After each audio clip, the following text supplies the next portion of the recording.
There is a quotation by a German poet, I think it was Goethe, who said, Ernst ist das Leben, heiter ist die Kunst, which means life is earnest, but art is joyful, gay. Don't forget, my father's name was Ernest Ladewig. My mother paraphrased that quotation into: Es ist eine Kunst, heiter mit Ernst zu leben, which means in English, it is an art to live joyfully with earnest. I don't know whether you get the play of words. My father just loved this, and he would quote it very, very often.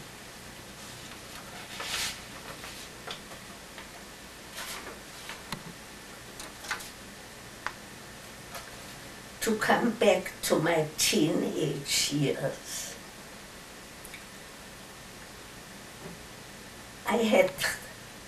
I think I told you that my father had trouble adjusting. He did not approve of my mother going shopping and buying pretty clothes for me.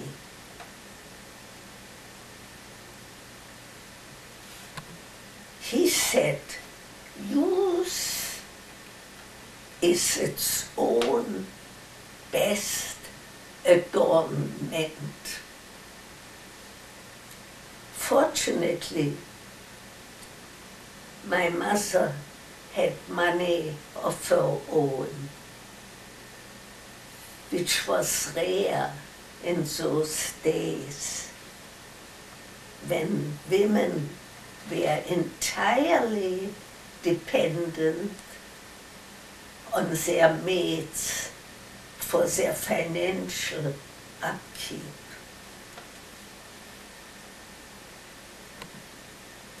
Even their dowries became the husband's property. Well, all that became soon unimportant. Dark clouds were gathering on the horizon. The political situation became unbearable for the Jews. The German Jews, who were very assimilated. They were so much part of German culture and had contributed so much to its institutions and to science and to medicine. They could not believe that the fatherland not only rejected them, but started to persecute them violently.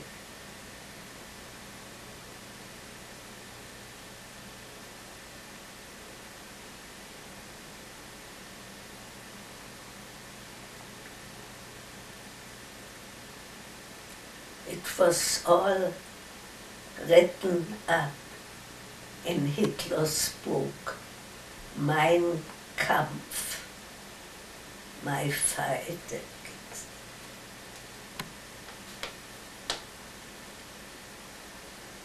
My father, who had always been aware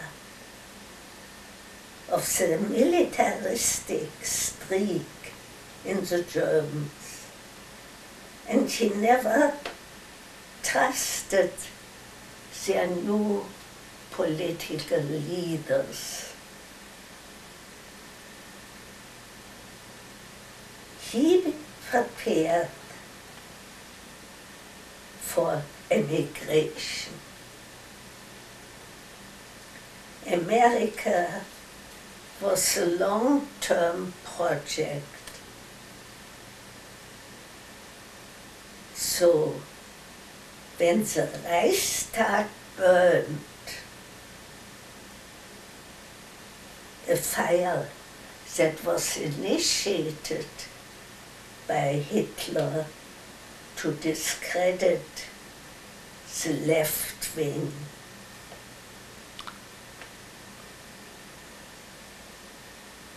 elements.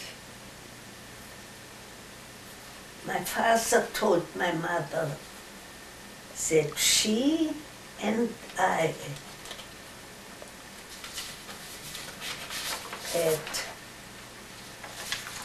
to leave the very next day for Czechoslovakia, where he had political connections and old friends. So we departed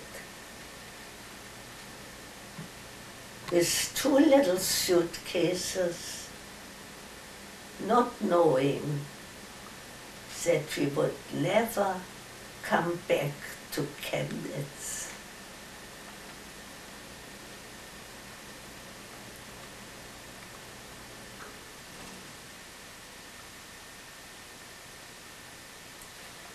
My father told everyone that my mother had to take the cure at a spa in Czechoslovakia as her arthritis had flared up again. He never mentioned that he was preparing for emigration.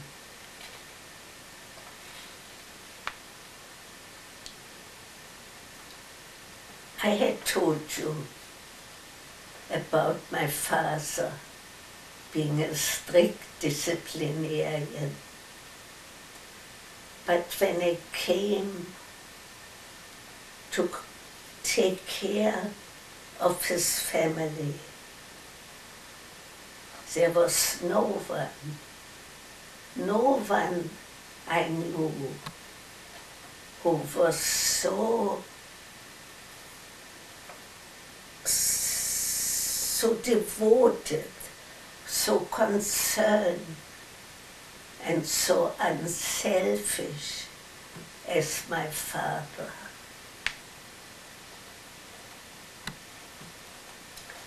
He said in his flat in our house, alone, with his devoted, faithful old cook, and prepared his petition to the authorities to be allowed to leave the country legally. The situation had become very dangerous for the Jews. But they never believed that they would be persecuted, or that the fatherland would forget their services during World War I, where many of them died, and during times afterwards.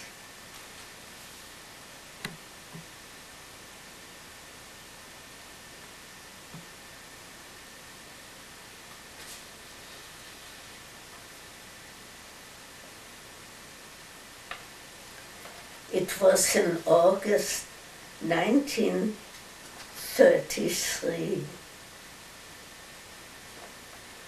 that my father was granted permission to leave Germany and emigrate to Czechoslovakia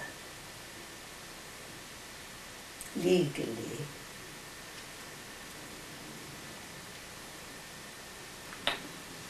He came to Teplitz-Schönau for the long-awaited reunion with us, who had been living there on our own for about 4 months. We settled in Teplitz-Schönau, Sudetenland, where we were not handicapped by not speaking Czech.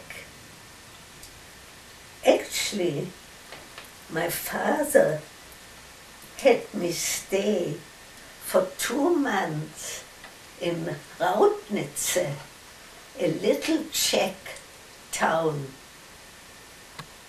where hardly anybody could speak German, and I had to speak Czech while I was learning it when I wanted to eat or go anywhere. And it was quite an experience.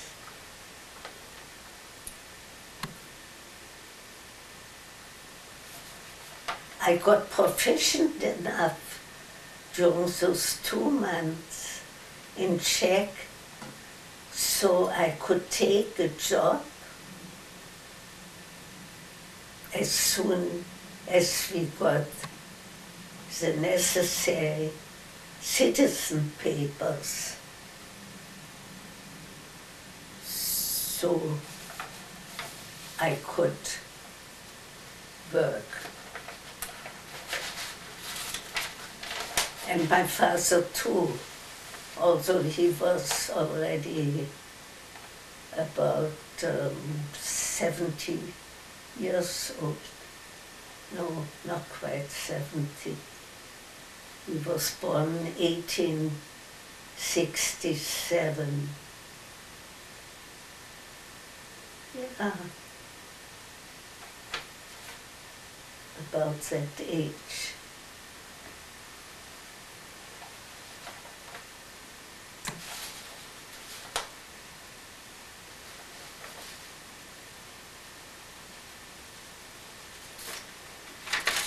I also spoke English and French fluently, and I got a job with IBM in Prague. They had their European headquarters in Geneva, and I handled their correspondence in French and in English.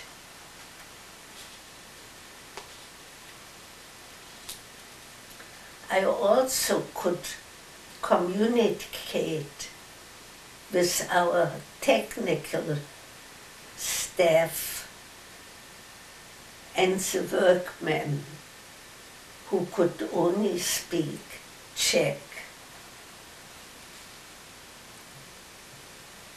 It was a wonderful job.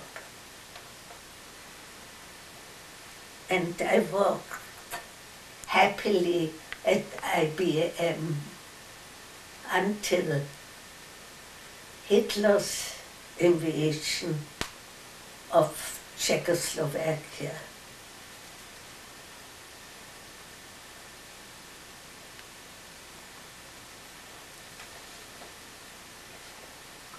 My parents were still living in Teplitz-Schönau, and on most weekends I traveled home.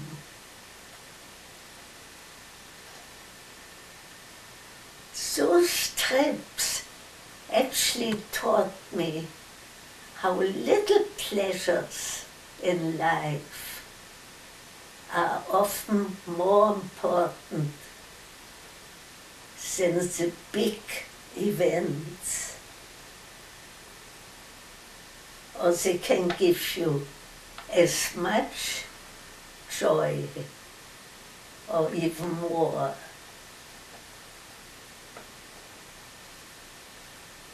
I used to take the workman's train for the trip home, which was very inexpensive, but it took about 4 hours each way.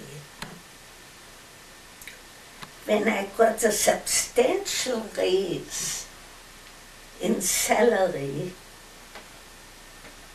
I was not anymore entitled to take the workman's train.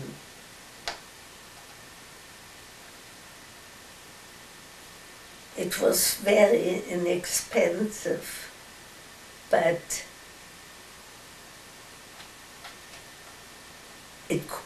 only low earners with a low income were entitled to take the cheap train.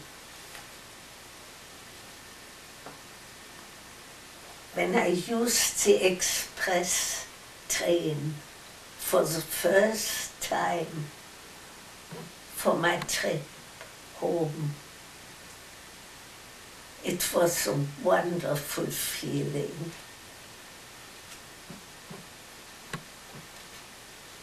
See? It had a dining car, and I went there for my cup of coffee, and I felt like on top of the world. Often on Saturdays, I wore my ski clothes to the office, and at noon, some of us took a bus to the mountains. I found my husband on one of those trips.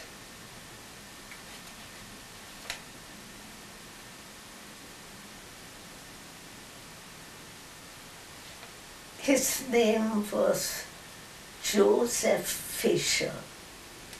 He was very intelligent, very nice looking, and we developed a wonderful, loving relationship.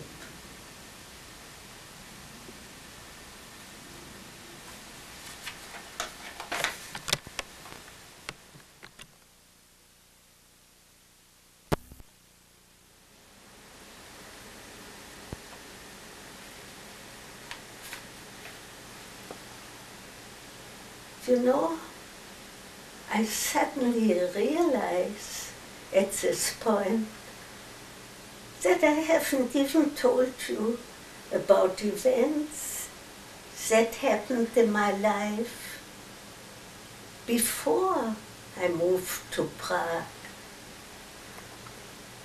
It was quite a traumatic experience for me to move to a foreign country where I didn't know anyone.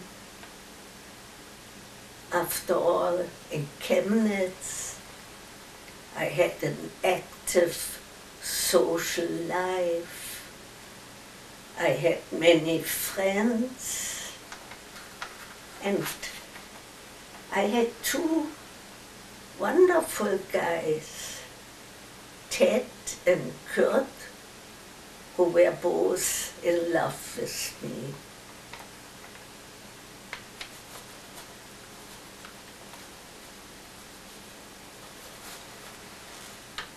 At 16, I had changed my outlook on life. I'd become outgoing, friendly, and fun-loving.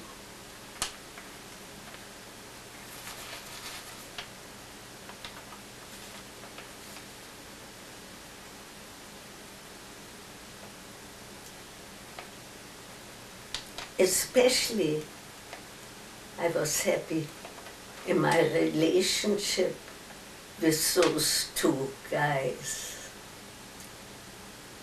Our cook said to me, "Miss Ruth, Mr. Kurt," as she called him, "is the right guy for you."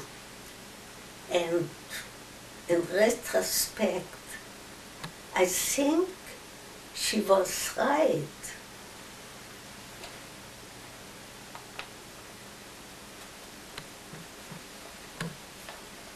The other day, I reread some of the letters Kurt had sent to me.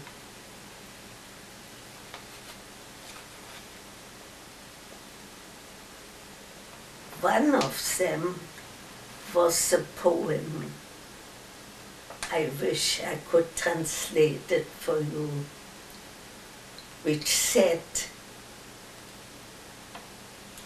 in English, it would say,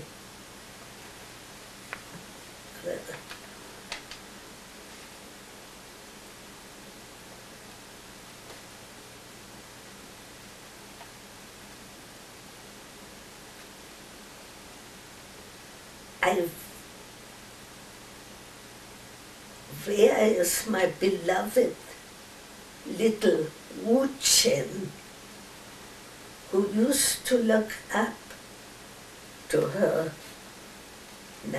wise old friend?" He was only 2 years older than I. She used to listen to my every word, and she would laugh at my jokes.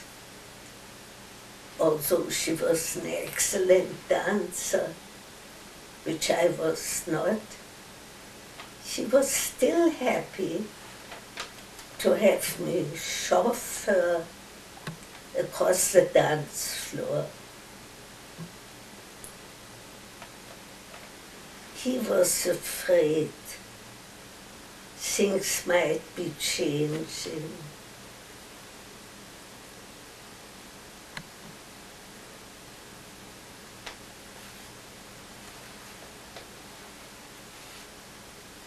He felt I had become quite fun-loving, and he was afraid I would turn to one of my admirers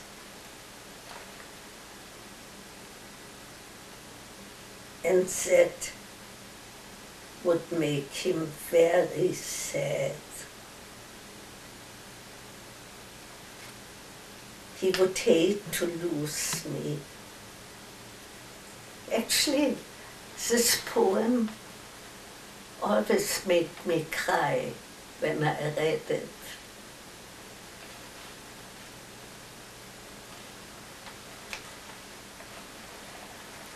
I think I must have loved him too.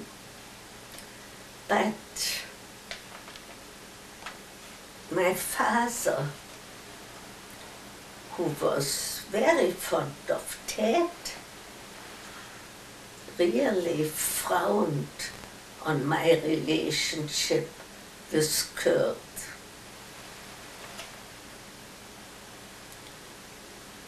The reason was he found out that Kurt had an illegitimate baby.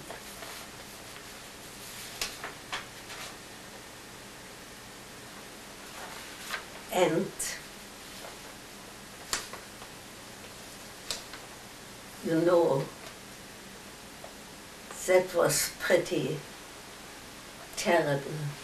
Our attitude has really changed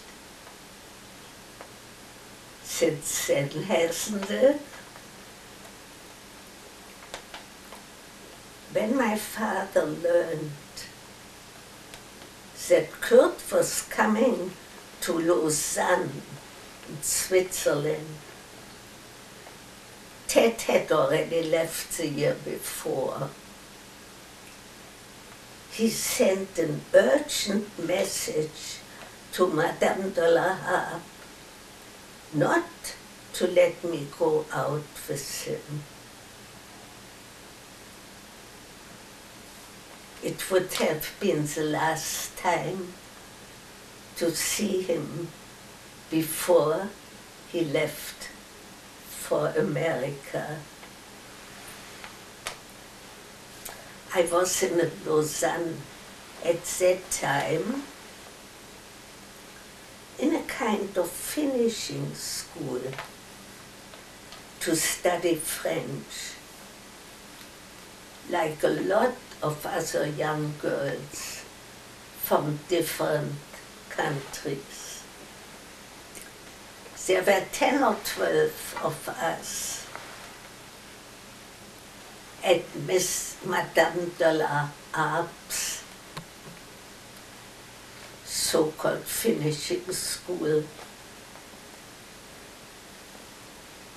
Most of them were from England.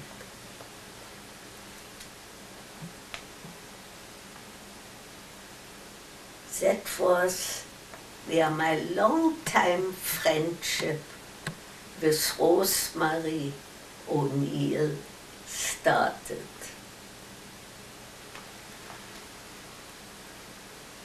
Her father was a bishop in London. He and my father had some interesting conversations about religion when they met.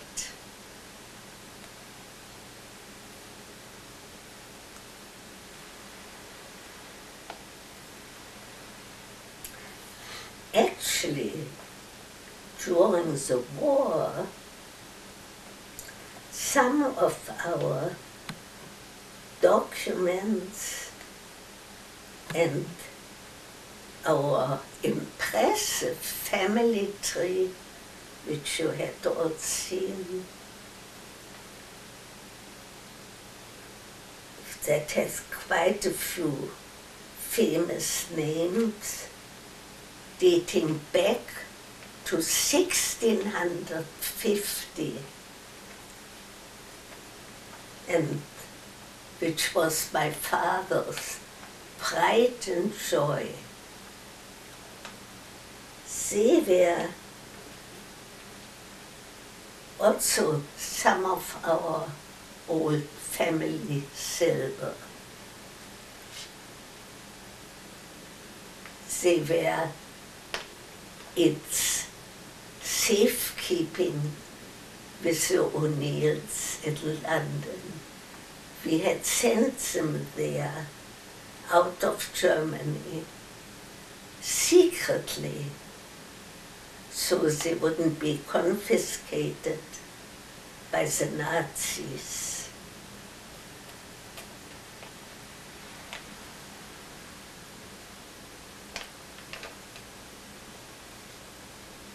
Also, my mother and I were staying at the vicarage in London when we got there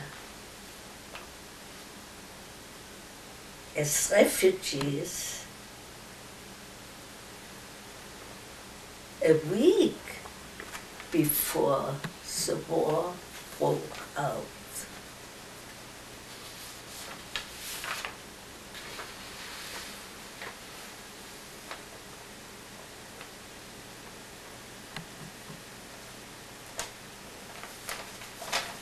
I had started telling you about our move to Czechoslovakia.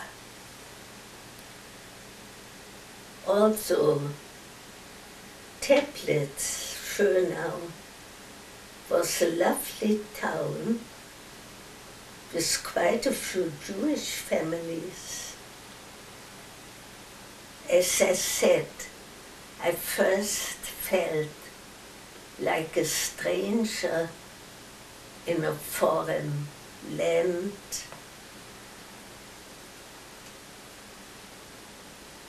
With no friends.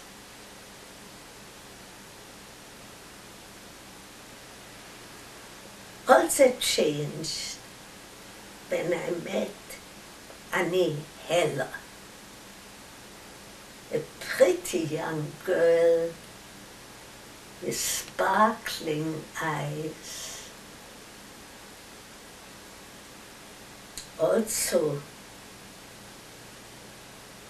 with quite a lot of friends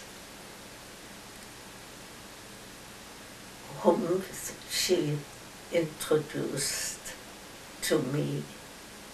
Our friendship actually lasted until the day she died.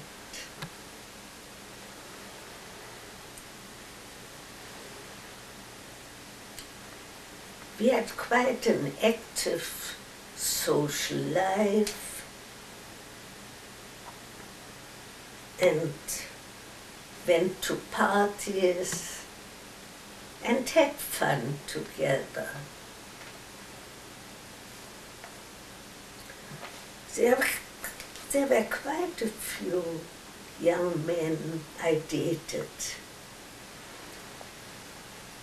The first one being an attractive lawyer, very popular, but he was a womanizer, and I always hated womanizers.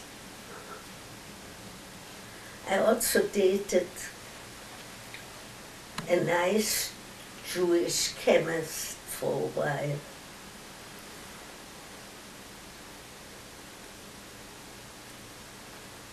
For whatever reason, I had a lot of chemists in my life.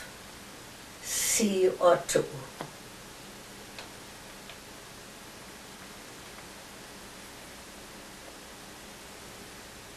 Oh yes, there was another guy who had a chocolate factory. So he was quite a sweet influence on my life.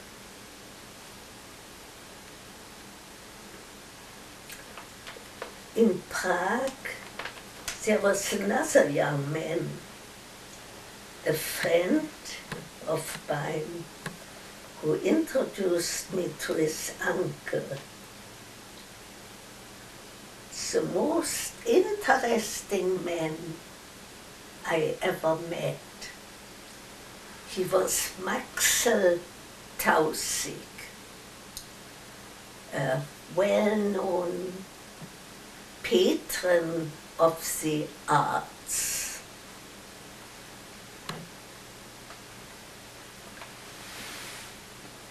He lived in a beautiful old mansion with his 5 Pekingese little dogs.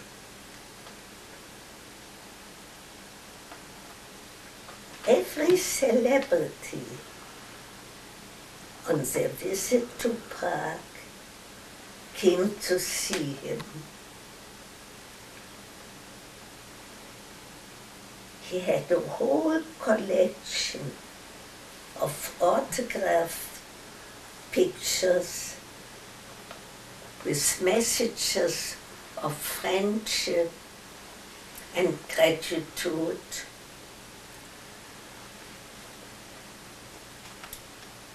Whoever came to dinner had his pictures, well, his own picture hung in a place of honor over the mantelpiece. When he left, Maxel took down the picture and gave the space to the next guest who came.